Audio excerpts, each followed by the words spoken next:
Konnichiwa mina, boku wa Jeremy desu. Yoroshiku onegai shimasu. And I am done my Japan trip vlogs. I've posted them all, so if you'd like to check them out, you can go through the video part, the little link and stuff on the site.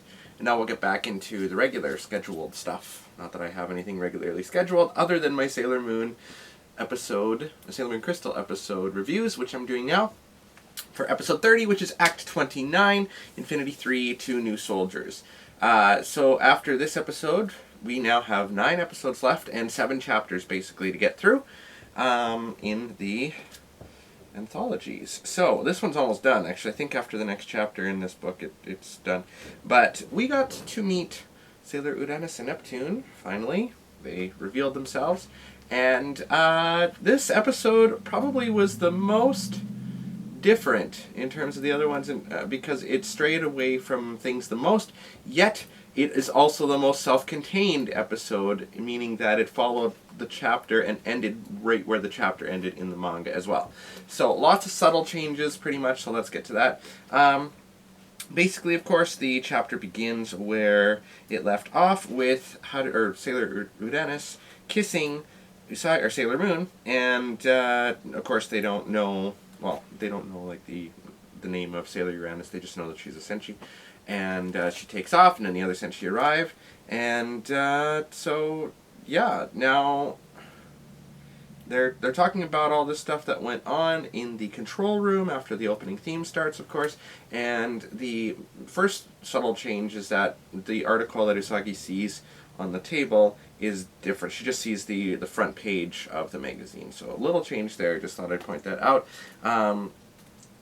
So they have that, and then she's talking, she goes home and she's reading about the article. This is, of course, after they're talking about, hey, there's these new Senshi, or at least this one here. So who could it be? Is it an enemy? Is it a Senshi? We don't know what the heck's going on. So let's go home and go to bed. So they do, and they all have the same dream. Basically, it's pretty much exactly the same as it happens in the book here, except that instead of seeing like everybody together, I don't know if you guys could see, there's a like big group shot here. I mean, they all have the same dream, but it's all discussed kind of like singly or sololy, mostly between. Oh, there goes my pillow. One of my pillows. Ray, they all kind of have a reaction to it and stuff. The next day, Usagi goes and she's thinking about the dream that they had still, specifically about the kiss, and Mamoru's like, hey, you're late. And in the manga, they do this whole little exchange where Usagi can't look at Mamoru because she's so mortified about the kiss. It feels embarrassed that she kissed someone else, but they just kind of gloss over that, which is really weird. And then, of course, they're talking about Kaio Michiru, because they're looking at the posters and stuff, and they leave the part in where Mamoru's looking at her, and Usagi's like, hey, that's, why are you looking at her? Blah, blah, blah. And so instead of Ami and Makoto telling her to go to the game center, because like in the manga, Ami has an appearance at a physics club, and Makoto has to do a makeup test for English. That doesn't happen. Instead, they add in a new scene where the group is talking about the shared dream that they have, which is actually kind of good, because it makes things more cohesive, and it does fit things together that probably should be fit together. Which then basically they're talking about, or did that happen first? Maybe I'm getting ahead of myself here.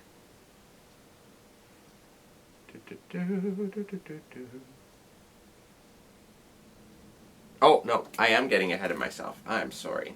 So before that all happens, they're talking about, they have little scene switch, I should say. Later on is where the cats are in the control center after the whole exchange with Usagi and Haruka meeting up. But this time they kind of do that as a scene changer between Usagi and Mamoru, and then the cats, and then Usagi's walking by herself, bumps into Haruka, and they have that little exchange and stuff, just like in the manga. And then Mamoru's sitting there kind of just looking at the exchange that's going on between her and Haruka. So I guess it kind of makes sense to have it that way. Usagi's thinking about the time that she saw Mamoru and Michiru talking, and now Mamoru is seeing a scene of her and Haruka talking, I guess. Okay, there we go. Then they go to the arcade, and then they're having the little discussion about what happened with their dream, which is a new scene. Sorry, all my stuff is like, I'm just getting ahead of myself. So much to talk about here. Okay. So it seems that Mamoru is taking on the brunt of the romantic worry this time in this episode, if that makes sense, as opposed to the last one where it was mostly Usagi that was kind of worried about what was going on, which is good because it's got that nice little bit of thing there. They still love each other. There is that little jealousy, not so much, maybe more just worry about what could possibly happen, but they do seem more comfortable with each other this time around, and that's good. But there is still a lot of melancholy themes in here, and the whole season, the whole chapter, or this whole season seems to kind of be on that, but there's still a lot of playfulness in there, and I'm really glad about that. So they get through that, and then of course Minako is going insane, which is great to see. She's got that playfulness back, just like in the original series, gawking over idols, and she wants to go see Mimi Hanyu, which of course is Mimette in disguise, and she doesn't know that yet, and they go through the whole thing of Usagi having these tickets for the group to go, and then Mamoru overhears, and he's like, oh, okay, because he was thinking of asking Usagi on a date, I believe, to go see Michiru's concert. Anyway, makes sense. So this switches over to Kawari Night, and she is going on about... Okay, first of all, I want to mention too that Diana is in the episode, but her little exchange with Minako, where Diana thinks that they should investigate Mimi Hanyu. Minako's like, oh, I agree with you, thanks Diana, blah, blah, blah, blah, blah. They left that out, but probably more time constrained because of what comes later. So, Kawari Night is looking into her fountain, and she's talking about what happened with Yujil and how she was killed. And then it shows in the manga the power levels of the witches. Now, whether that is a placeholder or just, extra on the page, which it possibly could be, because it does kind of look like it's computer stuff, and that would be really weird to have it in a fountain. I don't know. It would have been nice to see it in there, but they left it out, and she's just immediately talking to Mimette. They have this exchange that's pretty much the same as the manga, except Mimette mentions in here that she was thinking of using Michiru's concert as well to draw people in, and then turn her into a hosty carrying body for the diamond. And they just leave that out. So that was a little bit strange, but anyway. So then it's cut to Chibiusa and her school, and Momo has the picture, and they go through the whole thing, and then it reminds Chibiusa of when she met Hotaru, because it was at the same day as they went to the little carnival amusement park thing there, so Chibiusa goes to see her. But in the manga, again, another subtle change, they switch back to Ikuko Mama talking about how she couldn't get the blood out of the little handkerchief on her arm, with no questions asked about how it got there. Maybe that's why they left it out. So Chibiusa buys her a new one, but in this one she actually gives Hotaru back the original one. So that was a neat little thing there too. And so Hotaru invites her in because she's like, oh my gosh, somebody that actually cares enough to talk to me, so hey, let's come on inside. And they have the whole exchange. Hotaru's outfit is a little bit different. Again, maybe just art choice, I don't know. Another small little change that they do. And so the music that plays between Chibiusa and Hotaru's exchange is really nice, really sweet, cutesy, very violin-y, like this whole season, and it always was like that, even with Sailor Moon S. There's a lot of violin and stuff in it in the original series, and it just ties together really, really well with Michiru. This whole season is so much more cohesive than the original ones, like the first and second of Sailor Moon Crystal, which is really good to see. And a lot of plot stuff just kind of moves along really fast, whereas the original series had a lot of filler stuff, but it was fun to watch. And this one is a lot more serious and more focused, just like the manga is. Although a friend of mine was saying too that she has trouble reading the manga because it seems to jump all over the place, whereas I guess in this episodic series you have more time to make things more cohesive, make things work, and I think that's why they changed a few little details here to do so. So Hotaru's outfit's a bit different. She has her little attack, and she asks for her amulet, and Chibiusa gives it to her, and it doesn't do anything this time, so Chibiusa decides to help her with the silver crystal, which she pulls out, and Hotaru realizes, hey, my soul, I can feel my soul emerging again, because unbeknownst to her and everybody else currently, there are 3 souls, basically, that are inside of her. There's Hotaru, there is Mistress Nine, and of course Sailor Saturn. it is interesting that they have it differently this time. Like, they don't have her dressed up really weird with all the toys and that little stage and stuff underground, like in the original series with that weird kind of, I don't know. But that was interesting in its own right, of course. But this is more true to the manga here. And Hotaru promises not to say anything about her being Sailor Chibi Moon, and she apologizes for the Daimon attacking them because she thinks that they're failed experiments from her father's laboratory, and not to hate her father because he saved her when there was a bad accident. So we know that Hotaru was in a really bad accident so far. It doesn't go into much detail, and Chibiusa doesn't really ask her too much about it, which is a really nice thing too. So they make a pinky swear to not share that information with anybody else. Keep it between themselves with their amulets and stuff. Now, Chibiusa goes to leave, and I just want to put out a little PSA here about stranger danger.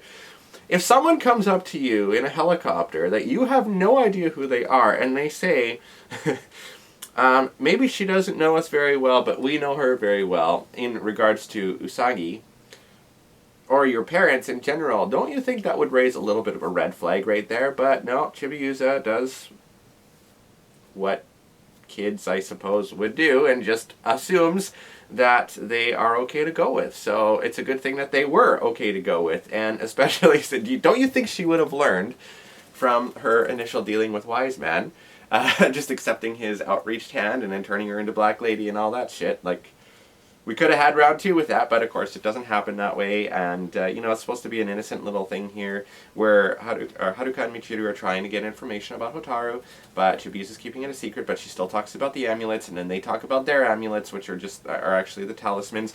And one subtitle thing that I saw on Crunchyroll, which I just thought was really funny, because it's kind of English-like, Michiru talking about her mirror, and she's like, "This isn't a sweet stuff like that." Who talks like that? Michiru does, apparently. Okay, all good.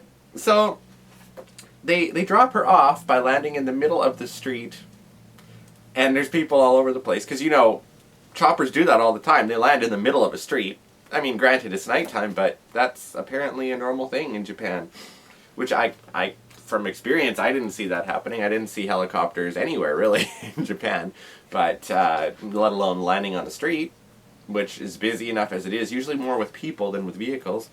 But, okay, we'll suspend belief, first of all, about the helicopter, the fact that Michiru and Haruka own helicopters, and secondly, about them landing it on the street, and also about them just picking up Chibiusa like it's nothing. So, I don't know, to me, stranger danger PSA, okay, there we go. Let's just move along now. So, when they get there, there's the commercial break, which is a lot later than it has been in recent episodes. And so it starts off at the party at the Dome, more so for the concert appearance of Michiru. And they all meet up in the lobby, and Mamoru's there with Chibiusa, and the girls are like, "Oh, hey, you guys are here too." And he's like, "Well, I had 2 tickets as well, but you already said you had tickets." Now in the manga, Usagi gets angry about the fact that he's got Chibiusa with him, but in the series, in the episode, she was more melancholy about it, kind of like, oh, and so disappointed. I don't know. Anyway, they all attend together except for Minako. So Michiru's playing her music, and Usagi's getting lost in it. She says it's like waves rolling and then ebbing, swirling with the ocean current.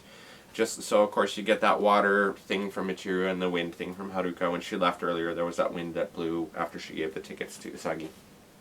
So, they're listening to the concert, and all of a sudden, Rei and Makoto realize that Minako's missing. Again, that's something that they don't have in here.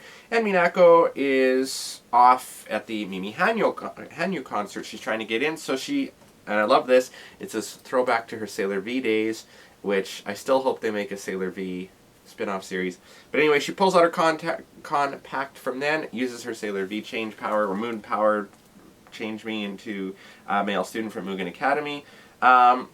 In the manga, she kind of looks more like a male student, but they give her like the red little, they make her girly male, I guess, looking in in this one. And so she goes and she sees the concert, and Mimi is doing her little thing, and then she starts telling everybody, "Hey, give up your bodies and devote yourself to our cause and our master, Pharaoh 90. So Minako realizes what's going on. Her head is all woozy just like everybody else. And in the manga, she runs out of the room and someone's like, hey, I won't tolerate you leaving the concert. So Minako as the boy, kicks this guy in the face and takes off and then transforms into Sailor Venus. But at that point, that's when Michiru and Haruka realize what's going on and stop the concert. But in the episode, it was different. Minako gets out, she calls Usagi about what's going on, just at the same point that Michiru and Haruka realize what's going on, and then Minako transforms into Sailor Venus, which is the only transformation we have this time, and surprisingly, she doesn't have the overly annoying, like, she does kind of do her little thing as she's talking, but it's not as annoying as it has been in the past with the others, so I think they're cutting down on it a bit, probably more to save time as well, but it's a good thing. And instead of using Venus Love Me Chain, which she uses in the manga, she uses Wink Chain Sword randomly, which throws out all these little chains that grab onto the star and break them, and then everybody's out of the control. Now, another change in the manga, Mehmet, or the other Senshi arrive, and then Mehmet asks Kaori Knight for help to have the diamonds and stuff, and Kaori Knight calls her a failure. In this one, it's just Mehmet has 3 of the diamond pods, and she throws them into 3 random students, a girl and 2 guys, if that really matters. And these big diamonds use their energy and become these things. And so they attack, and then all of a sudden the Sailor Senshi show up. And so we get to see Snake Fire, Coconut Cyclone, and Aqua Mirage, which attack the demons. And then Sailor Moon uses the Spiral Heart attack, which also goes and hits the demons and destroys them. Now, at this point, Mehmet's all pissed off, and she goes after Chibi Moon, which in the manga, or I guess the diamonds go after Tuxedo Command and Chibi Moon. And so this is the point that Sailor Neptune intervenes and uses Deep Submerge, and so it hits the attack that Mehmet threw at her, which is Charm Buster, but I don't even think they mention it in this one. And then Sailor Uranus uses World Shaking, which attacks Mehmet and basically destroys her and gives this really creepy image of her face as she's being destroyed. And Mehmet has some really creepy, like, she's cutesy and then she's creepy, even earlier on when she's talking to the students about giving up their hostie as well. Sailor Moon uses the Moon Spiral Heart attack as well. Or no, she already used that, sorry, I mentioned that. And then Uranus and Neptune appear. And then they do their little spiel about who they are. And that is the end of the chapter, and that is where the episode ends. So it was very, very well done. Very quick, kind of. I felt towards the end it was a little bit rushed when it was coming to introducing Sailor Uranus and Neptune. But there was a lot of action. They left out certain things to kind of advance other parts of it that did play key parts to the episode, I believe. And overall, it was another great episode as we're into the 4th installment of Sailor Moon Crystal Season 3. So this season is really upping the game. Again, I think it's largely because it's on television and it actually has a budget this time, as opposed to what seemingly they didn't have in the original first 2 seasons. I'm sure they did, but not as big of one because it was just online exclusively. But now they're actually taking things seriously, and I'm happy to see that. So, can't wait for next Monday, and I will see you guys then. Jamat the Nate, have a great day, and goodbye.